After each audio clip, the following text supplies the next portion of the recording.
rapid-fire round indeed brought out the enthusiasm of all the debaters into a great height. But it seems that enthusiasm should not be used as an excuse to forget things such as respect and diplomacy.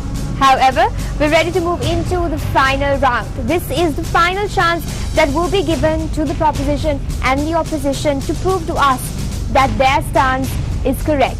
To prove to us that their facts, their figures and their definitions are what we should believe in. This will be the roundup. Ladies and gentlemen, let me once again convince you that social media networking does not reduce interpersonal interactions. Man by nature is a social being. Man's birth comes with these relationships and bonds. So merely what we were trying to say is that social media networks is a platform, a powerful platform for maintaining these bonds. We did not just speak of the psychological part of it, we went beyond that, ladies and gentlemen. And also, we did not just speak of why these things happen, but also you also mentioned that it should be banned. Ladies and gentlemen, your opinion is not the only thing that matters here about banning social media networks. What about the thousands of other people who maintain relationships, who use it, who do not misuse it? Should they be discriminated just because of your groundless ideas? No, ladies and gentlemen, I don't think so, because there is much more to this than we just see. The lines between work and home in this busy world have become blurred. And what helped it? Was it not social media that helped it? Well, definitely it was social media that helped it. So ladies and gentlemen, it's now proven to you beyond reasonable doubt that definitely social media networking does not reduce interpersonal interaction. Ladies and gentlemen, this is the opposing team of St. Lawrence's Convent, who have already convinced the judges that social media networking does not reduce interpersonal interactions. Thank you. Drawing back your attention to the point where we started, my opposition team members started their debate saying man is a creature of nature. They truly come back to what we say. If the man is the creature of nature, then man should not be destroyed by man-made stuff. Man should be enhanced, should be advanced by nature itself. Websites, social media networks are not bounties from the God, are not bounties given by the environment, not given by the mother nature. It is indeed man-made. So if man is a creature of nature, it should be protected through environment ways. And my dear friends, what should I say is that you mentioned that relationships comes from birth, but keep in mind, my dear friends, birth is not something that comes from social media networking. It comes from face-to-face conversations. If relationships come from birth, then it seriously does comes from face-to-face conversations. And my dear friends, the first speaker in her first speech mentioned in the definition of interpersonal interaction stated that verbal and non-verbal. If it's non-verbal, how can you non-verbally conversation in online websites? Is it just typing spaces? No, dear friends. But in face-to-face conversations, even silence conveys certain messages. Even patting conveys certain messages, and according to the definition what you gave, verbal and non-verbal conversations can only be done through face-to-face conversations. And my dear friend, that speaker stated that through online chatting we can also find a neighbor in that particular conversation. So my dear friends, what I say is that if you want to chat with your neighbors, why can't you go to his or her house and chat? And dear friends, this is a result. This is an incident where 13-year-old Megan Mayer hanged herself after being cyberbullied on MySpace by Josh Evans, which finally was proved that was a neighbor itself. So dear, suiciding and anxiety and social disasters and hanging himself and these stuff comes due to this social media networking, and my dear friends, and through these networks there are people attempt to use rotten language, use slang language, which they find difficult to use in face-to-face conversations. My dear friends, wouldn't you agree with me, my dear friends? So, as the final speech for today, I emphasize that social media networking seriously does reduce interpersonal interactions. And my dear friends, don't betray yourselves by saying it doesn't reduce. Thank you. 4 rounds have gone. The decision will be made. And the debaters have had their chance to influence this, but no more. We will move into a short commercial break, leaving time for the judges to come up with the final judgment.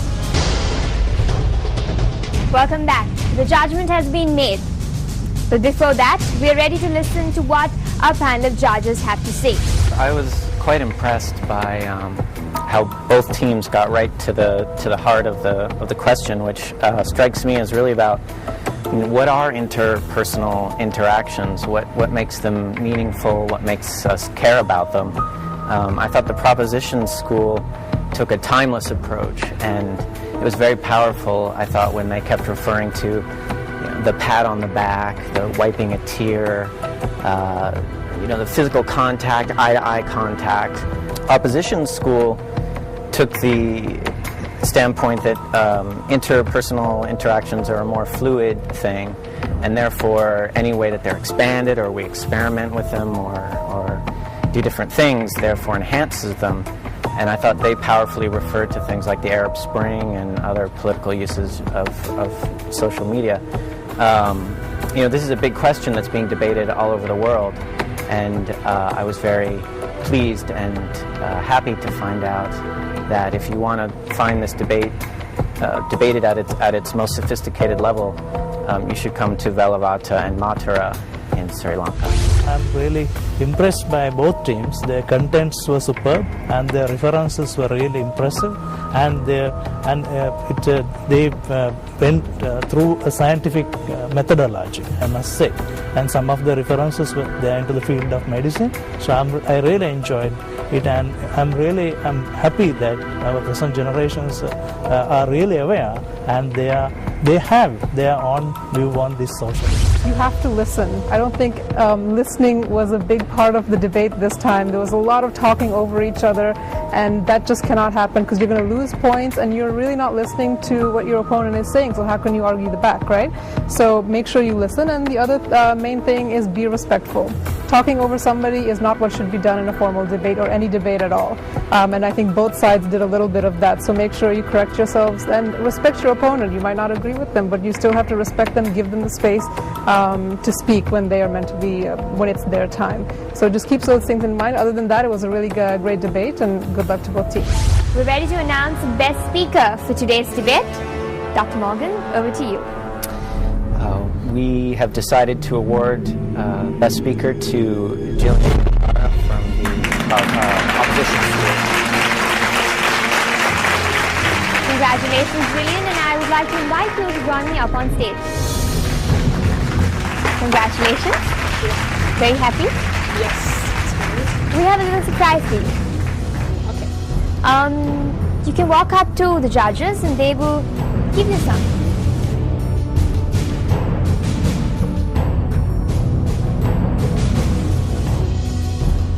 Do you have any idea what's inside that? I have watched the previous episodes, so Okay. yes, Are you nervous? a bit.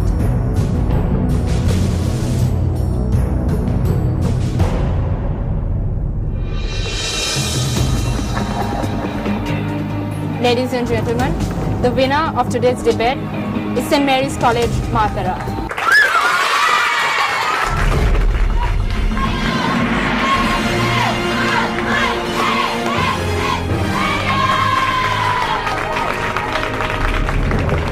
We're ready to present the trophies, certificates and the scholarships to the debaters of the two participating teams. And I would like to invite our judges for the day, Dr. Morgan Mace and Dr. Anil Samranayaka, on stage. Firstly, we'll present the certificate to the best Humankind speaker has not of the woven day, which is the web of life. Jillian Nugara.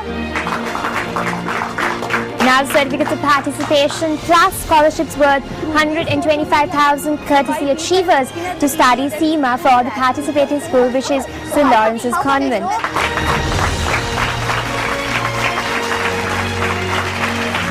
And now for the winning team of the day, which is St. Mary's Convent.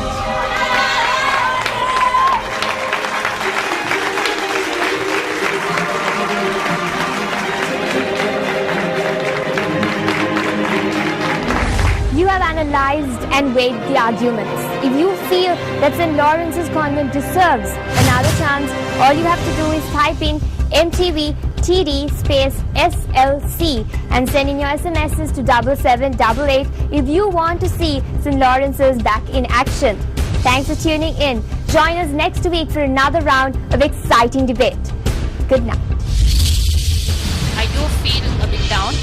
Hey, come on, it's a competition, right? Somebody walks away with victory. I'm proud of myself and my team because we had a lot of hard work behind the screens. If we do come back, it won't be as, well, not so tough as this one, but it'll be one with much more aggression and a little more of what you didn't see today. I think we have fulfilled the promise we have given to our parents and our school, and we have, I think, fought for the honor of our school.